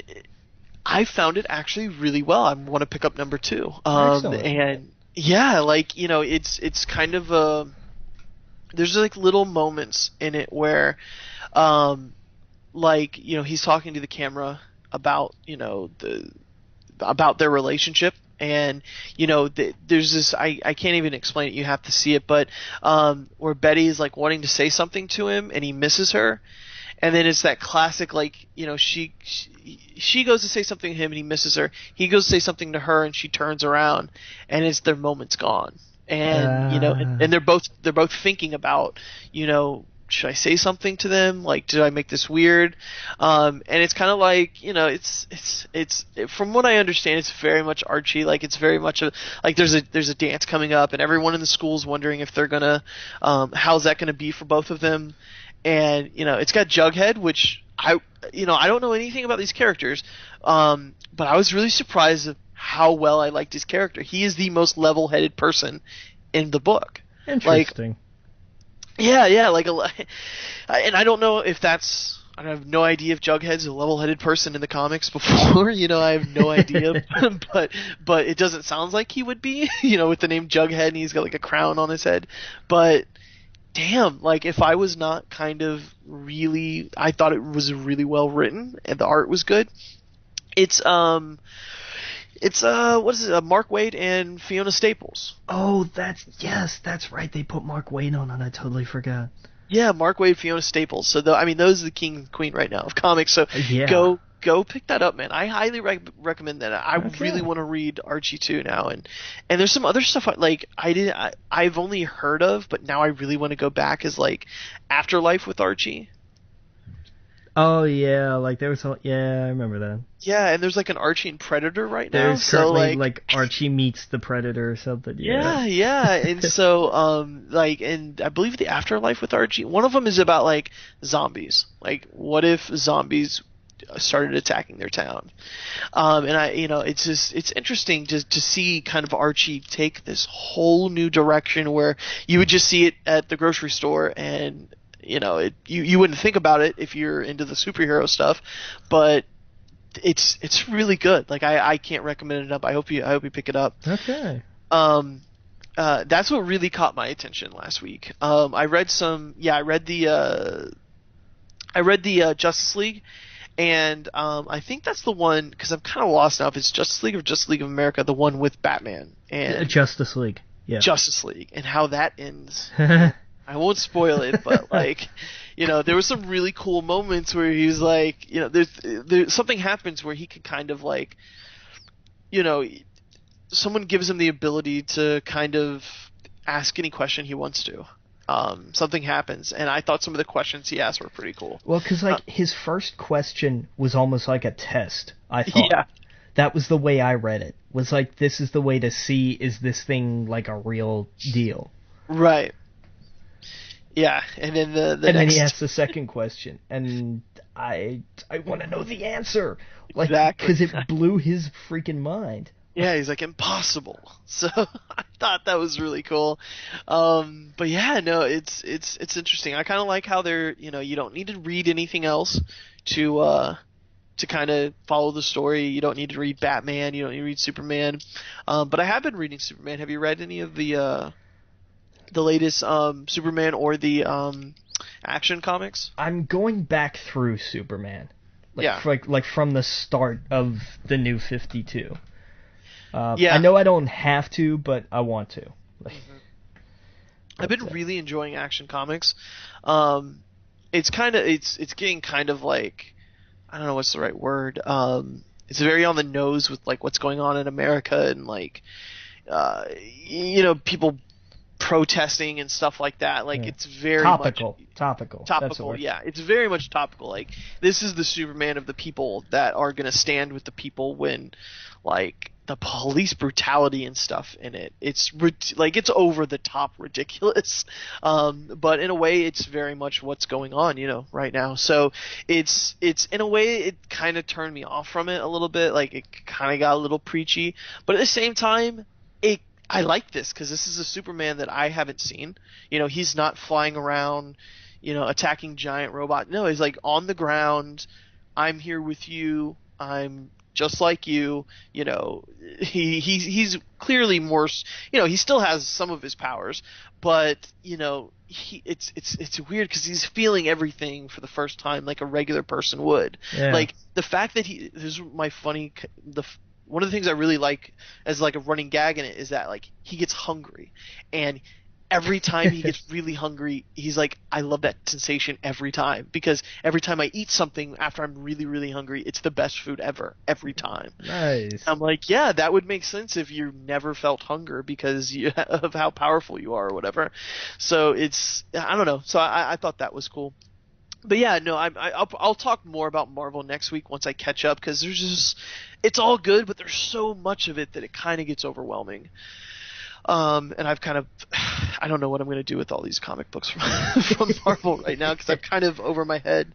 There is, like, the couple that I've read from last week, the theme seems to be heresy. Yeah. Like, now it's really starting. Like, we've kind of tiptoed around it up to this point, but now it's kind of like this is becoming more and more of a thing. Yeah, like I read the Red Skull one. Like there's a bunch of I love how a lot of these things are just kind of turned on their head. Yeah. And so that's what I'm interested about. Is Civil War, or not Civil War? That was one of my read. Is Secret Wars? Is it 4 coming out? No, it'd be 5. We had 4. We had 4 last week, didn't we? Yes. Yeah, it was it wasn't last week. It was the week before, I thought. Okay. Yeah, I don't. I can pull it up here real quick because I don't know what do we have this week. Marvel is there. It is. Come back. It like ran away from me. We have Ideas for Extinction, Future Imperfect, Marvel Zombies, Old Man Logan #3. Okay. I think that's the big one. Yeah, and Marvel Zombies, I really liked the first one there. Yeah, and Weird World #2. Not a big Marvel week. Yeah, no. The problem is they pushed everything. Yeah. And when they pushed Secret Wars, like the 3, 4, 5, 6, everything else some of it has to be pushed with it because it's not gonna sync up. But yeah. So because next week is 1602, Age of Ultron vs. Marvel Zombies. That was interesting. Mm-hmm. What else? I'm just trying to go down the list here. Star Wars, Thor's #2. That's it. Next okay. one. And X-Men '92 #2. Okay. I did read X-Men #2 or X-Men 92, and I thought, man, this doesn't age. Like you can't look at this and think like, wow, this is. You do go back to the 90s, and if you can't get back in that mindset, you're not gonna like that book. Oh yeah. There's a podcast I listen to called Rachel and Miles Explain the X-Men. I've said it a bunch of times on here. Yeah. The creators of X-Men 92 were actually, I think, on the last 2 episodes. Oh, nice. And they just dive headfirst into, the animated series. And like I said, I cannot recommend that podcast enough. They go into every arc, every detail of everything to do with the X-Men, and they do it in order too. So they're like, next week we're going to be going to this, and we're going to be talking about this and these creators and how the world was at this time, and everything. And when they bring these creators on, especially I don't know the names of let's see here, X-Men 92. I don't have them off the top of my head, but like they know so much, and they talk about how, like, the kind of research they did on the show, looking at the animated TV show and a lot of the comic books, and it was just insane. Yeah, here, so it says Chad Bowers is the writer, so I don't know who else was on it. There was 2 people, and yeah, they just talk about all the, like, how very specific Cyclops is in that series, and like some of the other characters, and I love to just put that podcast on and do whatever I'm doing and just listen to them, and it's a good time. But yeah, man, that's one of my favorite out of these is the X-Men 92. Nice. Because it's very much, the tone is dead on of the source it's coming from. So, yeah. So, I don't really have much else. Comic news. Go out and read Archie. That was really cool. Okay. But yeah, I mean, let's get into Ant-Man. This is going to be spoiler free. Until we say otherwise, we'll tell you when we're going to go into spoiler territory. But you want to tell me just your impressions of it? I loved it. I did. I thought it was awesome. Like, it wasn't their best, but it wasn't terribly far from it. Like, this exceeded my expectations. I figured we were going to get something competent plus, maybe, but it was, I was expecting like a 7 out of 10, and I got a solid 8.5. Yeah. And I was impressed. Like, I loved Paul Rudd especially. Like, he was so bang on the money. Like, it was perfect. Oh yeah. It's I think it's going to, I think going into it, me and you were kind of maybe a little bit more excited than a lot of other people, because from what I hear from most people, like regular moviegoers that are not like us, they're like, I don't know if I'll wait for that one, and they were completely like, wow, that was good. Yeah. Going into it, I had, I have faith in Marvel, and I knew it wasn't going to be, Guardians of the Galaxy or anything like that. It didn't get me that excited. But like I've talked about in the last few weeks, like I've been getting more and more excited about it. Just, it's a new Marvel film, and yeah, I thought it was great. It's probably around a 9, 8.5 to 9 for me. To me, it's not, and it's hard to it gets back to what we discussed earlier. It's hard to compare these because they're not the same as Guardians or Captain America. You get a different kind of excitement going into it. Just like, if you're in the mood to watch Game of Thrones, you're not going to put on Family Feud. Like, it's just different kinds of entertainment. And Ant-Man... wait, what? No, that really made me laugh. Yeah. So it's like, it's a different kind. I had a different kind of excitement for it, and there's a lot of things that really threw me off that I was not expecting. Like, I didn't know T.I. was in it, the rapper. Yeah. So that was cool. Like, it was funny, which I heard it was going to be funny. And it was, oh man, there's just so many little moments that I loved, like where he's working at in one of the scenes, and I don't want to ruin that until we get to spoiler territory, but like Paul Rudd is Paul Rudd in this, and it's perfect. It's that's the thing is, Scott Lang is, anyone who reads Marvel Comics knows who Scott Lang is, but he's still kind of, he's still kind of a, I don't want to say niche of Marvel, but he's still kind of a, he's not Iron Man, he's not Thor, he's not whatever. It was enough room to kind of work around. It was enough room for Paul Rudd to kind of make his own. So whenever you see Ant-Man or Scott Lang from now on, you're going to think Paul Rudd. Yeah. And it's perfect. Like, I've actually started reading some of the Marvel comics that have him in it, like Ant-Man. You know, I've read a few issues of Ant-Man. I just read the annual, which I should have talked about that in the comic part. But Ant-Man pretty much is the what's that Spider-Man comic that came out not too long ago? Where it was like the Secret Six, not the Secret Six, the Sinister. Superior Foes of Spider-Man. Is that what you're Superior Foes of Spider-Man? It's kind of like that. Okay. Where like Ant-Man, gets himself in like awkward situations where he could be the bad guy or he could be the good guy, and he always kind of takes the good guy route, but he surrounds himself with people that probably could end up in jail very soon. And it's very funny at the same time. Like, they're very funny characters. And like, there's a guy that's just dressed up in a bear suit and they're watching the Bears game at a bar, like just kind of weird stuff. But yeah, it was cool. Like, I really liked the movie. I like the stuff with like Michael Douglas was great. He was perfect. Oh yeah. And I always mispronounce her name. You want to say it? Are you looking for Evangeline Lilly? Yes. Yeah. Her first name I always butcher. I thought she was fantastic in it. I of course loved her from Lost. And she's clearly going to have a lot to do in the Ant-Man world, in the Marvel world, I think, moving forward. But I loved it. I thought it was perfect. It was kind of a weird spot to have the film. Right after Avengers, but the end of the Phase 2. It was just kind of a weird spot, but I'm glad it exists. I don't know where else you could have put it.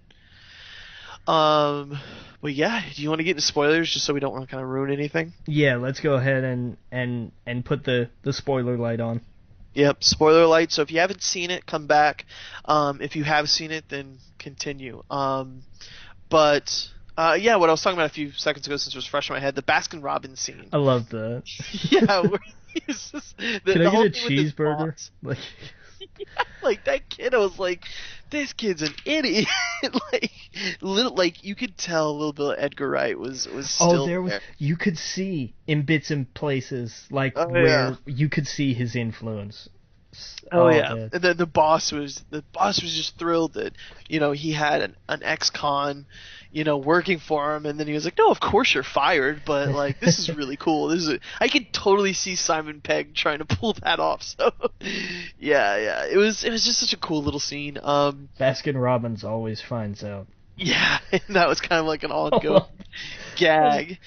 And I loved, this was kind of those films that were like, how are they going to do this with, Hank Pym being old and stuff? But I thought it was perfect. It really actually, if you think about it, like, Hank Pym is kind of one of the original Avengers with what he was doing. Yeah, and I loved how they went back to that. Yeah. And I totally forgot who played Tony Stark's dad until this one. Yeah. And there's a guy from Mad Men, and I cannot see him not as that guy from Mad Men. Wait, what was his name? Let me try to get the actor's name. Yeah, real fast for you. I couldn't tell you. Like, I don't. Yeah, it's John Slattery, and he plays Roger Sterling in Mad Men. And that scene at the beginning, the way they did the CGI on Michael Douglas in them. Oh, the CGI was only on Douglas, I think. Yeah, it was Michael Douglas, and I thought it was the other guy too. Not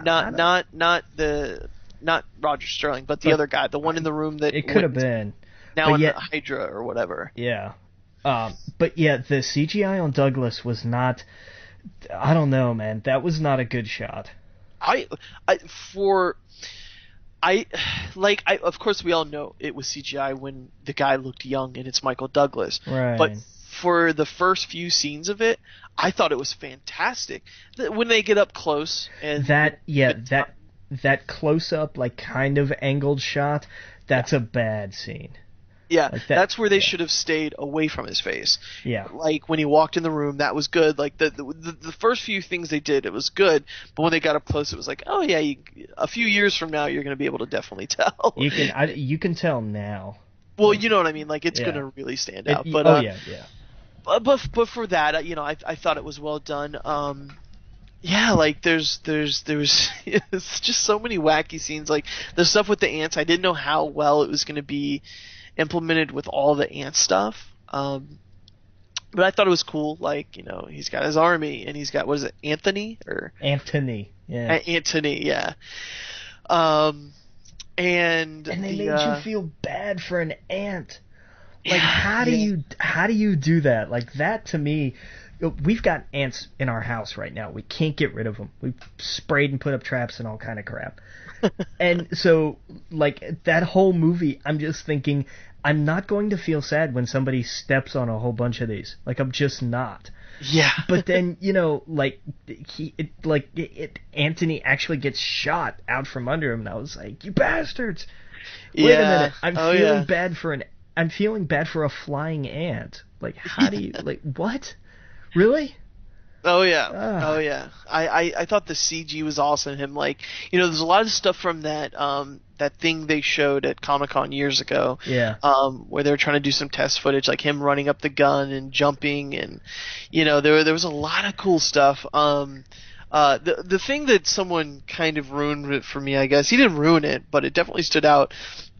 Whereas when he's shooting the lasers, I guess, out of the Yellow Jacket, and it's the same laser sound from Empire Strikes Back, with the AT-AT. Oh, really? Yeah, like it's the exact same noise. And I was just like, every time I heard it, I was like, yeah. But I thought it was just, the fight scenes where he's jumping from the train to train, and in the briefcase, and the music plays, and like I thought it was a lot of fun, cool things that it's going to be interesting seeing moving forward how that interacts with, like, the Avengers. Yeah. Oh yeah, big time. Oh yeah. And then, like, them just standing in a room and him punching people or something, and you're like, what the hell just happened? Well, we got a little glimpse of that. Yeah, exactly. And that was such a cool scene. I really loved that whole fight, him and Falcon. Like, that was a great little sequence. See, that's why I wish they never showed that on the commercial, because that would have been a really cool, like, oh shit moment. I knew it was coming the whole movie, and it kind of bummed me out about it that they decided to put it on the commercial all over television and YouTube and everything. But yeah, man, it's going to be interesting. Yeah, it's cool to see that them two are kind of, I could see them kind of becoming friends and stuff. Yeah. yeah, moving forward. Like, oh, don't tell Cap any of this happened. Yeah, Cap can never know about this. Yeah, exactly. That's funny. And yeah, no, I thought it was really cool. And we've seen Falcon, of course, in the last few films, but we really got to see a lot of them in this, and I thought that was cool. And the stuff at the end, like the after the credits, I assume you saw both of them, right? Yeah. And and the Amberly, I can't pronounce her name. Evangeline Lilly. Yeah. Yeah, she I thought it was cool, her getting her costume, even though it really go against everything that he didn't want her to do at the beginning of the film. Yeah, but he kind of came to that moment where it was like, look, this just isn't gonna work anymore. You can't protect your kids forever, so give them the best tools for the job that you can. Oh yeah, and it's cool that she's gonna be the Wasp, and Marvel finds a way to this is the big difference between studios like Fox and Marvel, where with Marvel their characters look like their characters. They of course look updated, but they look like their characters, they feel like their characters, and you can tell a story like this that is a little bit different from the comics, but it's very much in the same vein. Like, you can tell that this is kind of Ant-Man and Wasp. Obviously, it's not the ones from the original, but it kind of feels that way with Janet and stuff like that. Right. Where you look at Marvel, and it's like they don't care about the source material. DC. No, I'm sorry, Fox. No, Fox, I mean, like, right, look at Deadpool and Galactus and Apocalypse, and oh God, like I saw a picture of all of them and like Juggernaut, and you can tell Fox doesn't care. Like Yeah. where you can look at Ant-Man and go, maybe it's not exact same story, it's told differently, but they did this in a way that I really don't think you could do a better Ant-Man movie story. Like I could not see this getting any better than what it was. You know No, what I mean? I agree. Yeah, no, Yeah. I totally agree.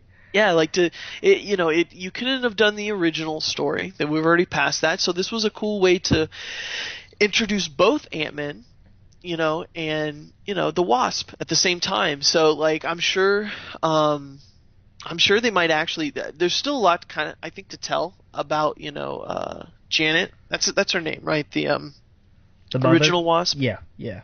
Yeah, and so she shrunk down into where he did in the film. It's comic book movies, so who knows that might come back and play a part later. But from what I read, Kevin Feige said that scene with her getting her suit plays into Phase 3.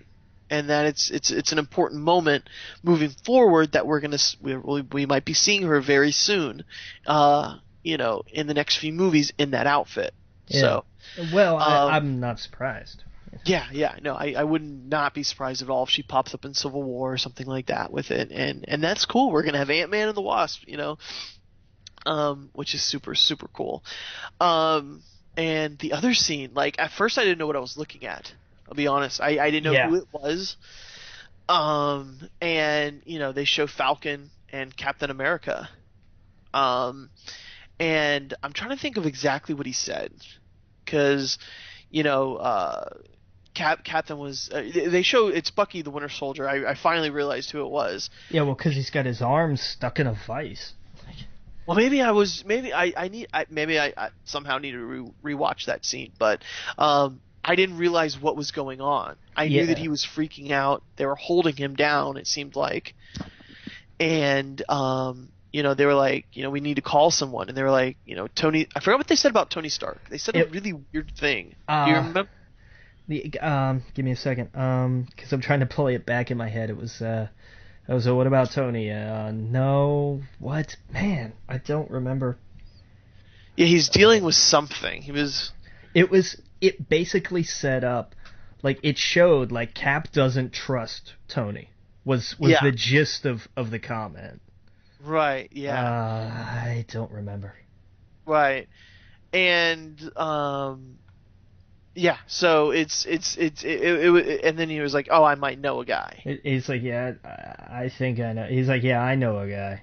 Like, yeah. Okay, cool. Neat. So, what I'm thinking is not, necessarily Scott Lang, but, Hank Pym.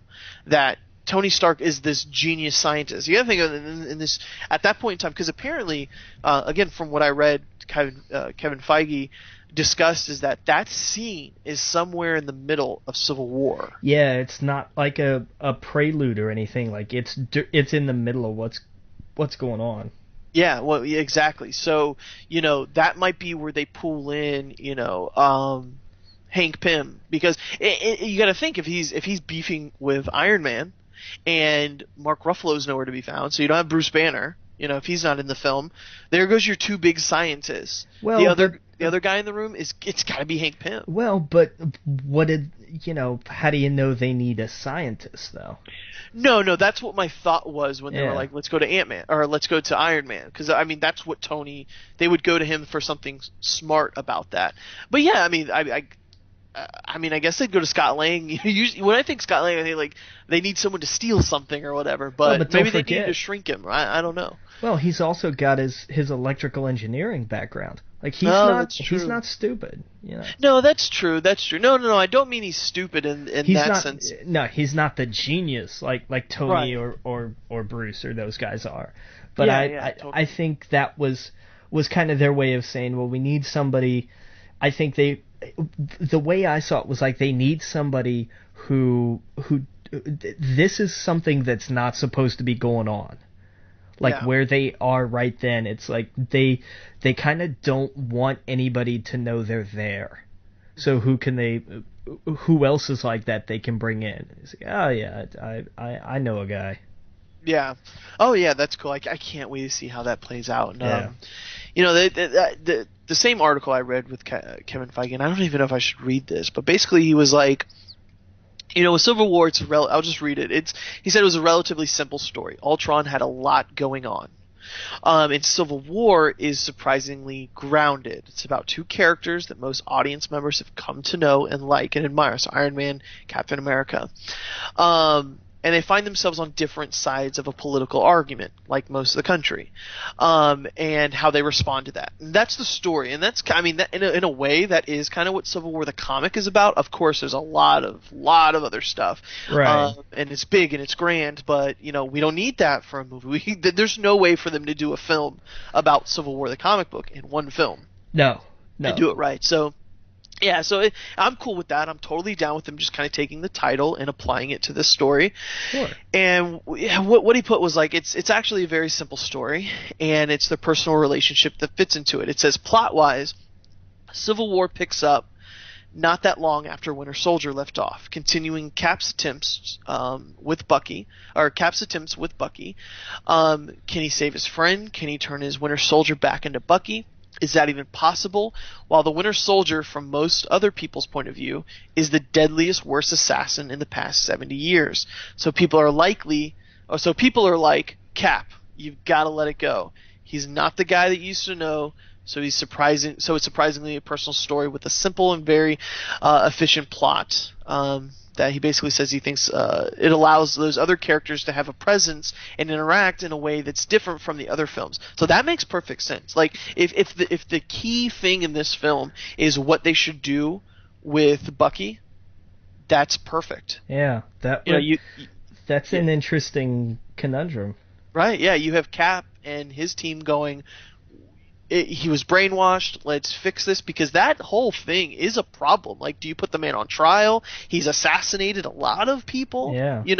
And I could totally see Iron Man taking the side of, no, he's too far gone, and he's a bad guy, and so that could split everyone down the middle. Sure. And it's one of those things where, yes, the cast is huge, but they might not necessarily. They might be in it for a few minutes and giving their opinion, and then still keep it a small, grounded film. And if it's like that, totally.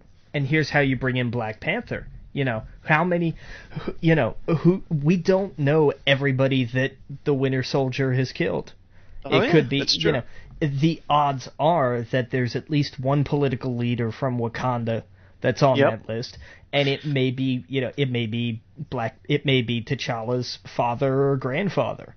Yeah, that's very true. That's very true. I didn't even think about that. So that you could have a lot of people on each side going.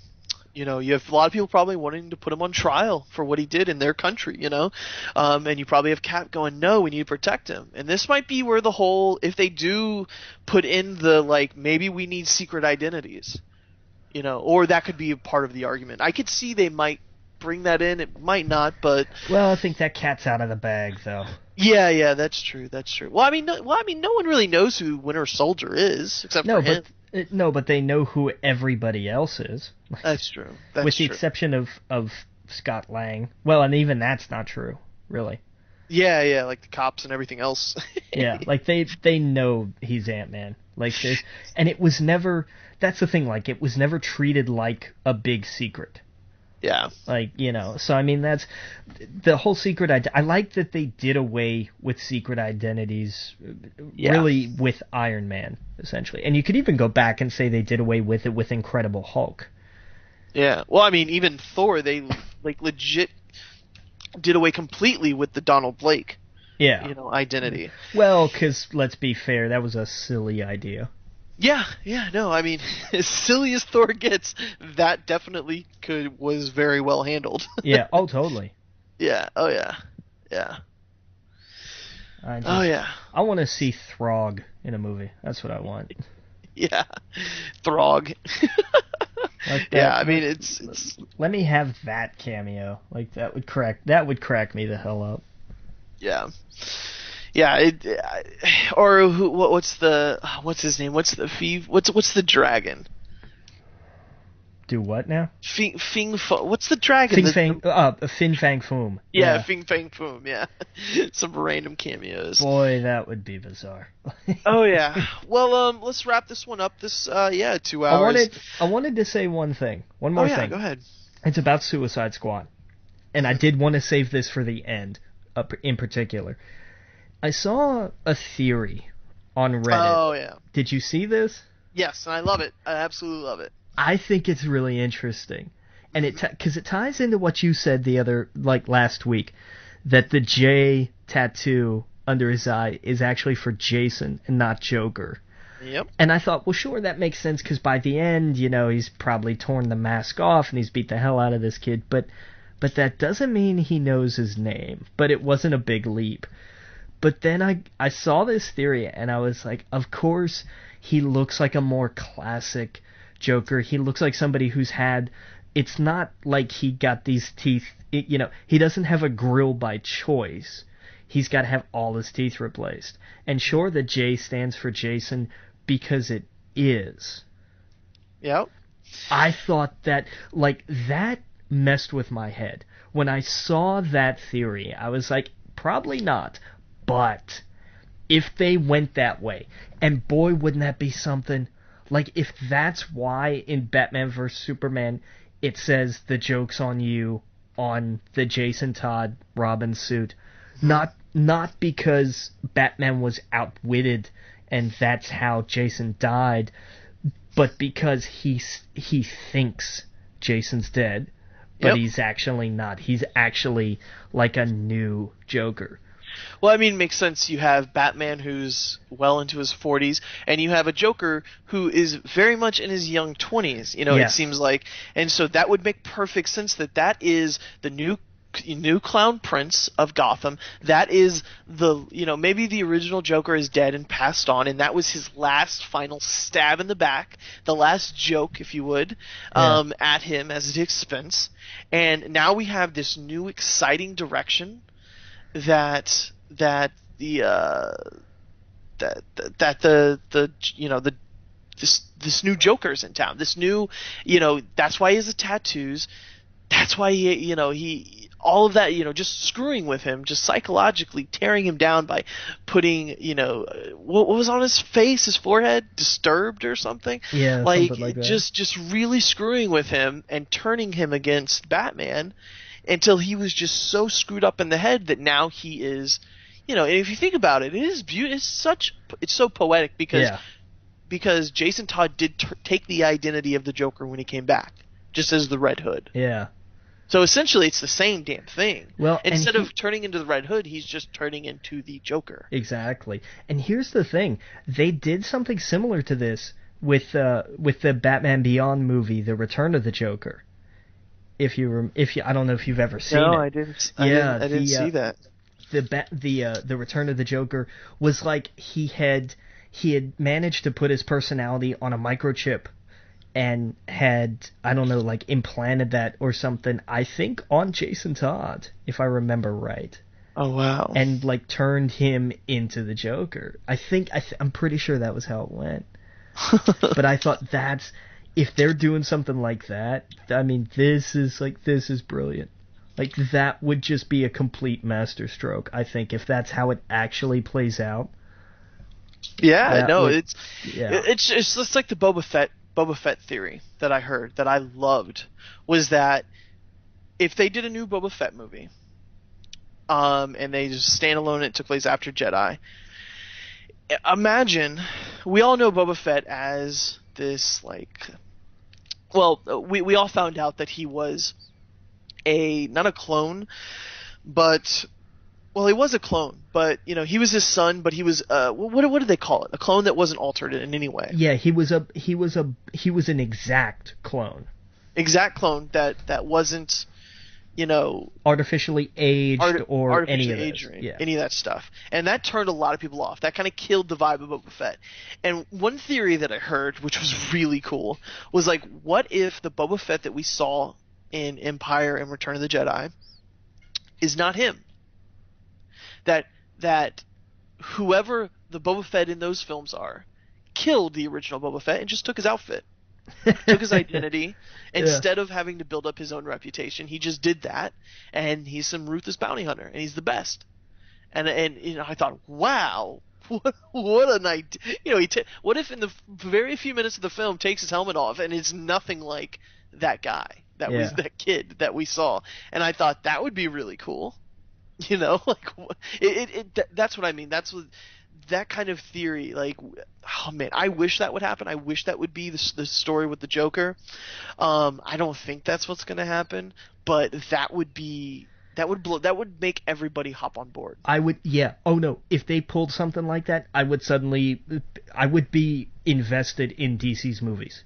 Absolutely. If they pulled something that ridiculously brilliant and completely out of nowhere like that, absolutely. Sign me up. It would show to me that they're not just, hey, here are these characters. Like, because that's kind of what they're doing. And I'm still, I'm more excited for Batman vs Superman, but at the same time, like, I'm not really excited, But if they showed they can do something that smart, then I'm gonna think, okay, now I'm in. Now I want to know what they can do. Yeah, no, exactly. Like that when I heard that and I saw that, and I was talking to my friends, I was just like, holy shit, that is genius. To the point of that's too smart for them to do, but oh my god, it would be amazing, and it would be the Joker would be this over the top thing that we never saw.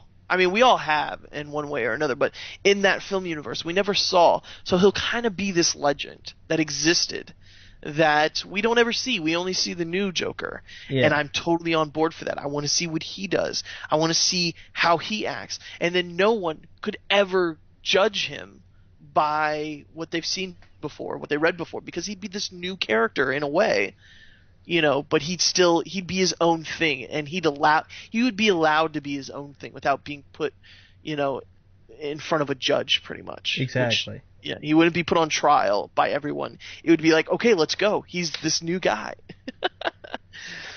Yeah.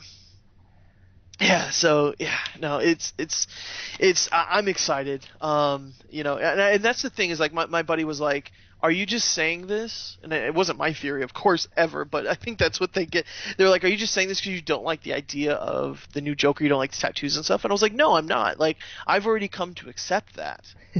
Like, if it's just the Joker and that's just the new version, I'm already on board. Yeah. Like, I don't think it's the tattoos that really does kill it for me, but I'm past that. I'm whatever stage of whatever it is, I'm past that, I'm on board for it, but if it was Jason Todd and that was the twist, holy shit, I would be even more on board. Yeah. Oh, totally. So I'm glad you brought that up, because I thought that was a cool theory as well. But yeah, man, let's wrap it up. Okay. Let's you can go to our Facebook page at We Geek Podcast. Our Twitter is at We Geek Podcast. And you can send us an email at wegeekpodcast@gmail.com. And yeah, we'll be here next week. I don't know what movies I'm going to see over the weekend. Next week might be a little bit more comic heavy, because I'm just going to be pouring over some comic books. And yeah, man, TV's kind of dead right now, but I'm enjoying the hell out of *Halt and Catch Fire*. I don't know what you're watching. Not watching anything, I don't think. Not watching anything. Nothing worth mentioning, I don't think. No, we got *Walking Dead* soon, but yeah, man, we'll be back next week, and of course, Captain.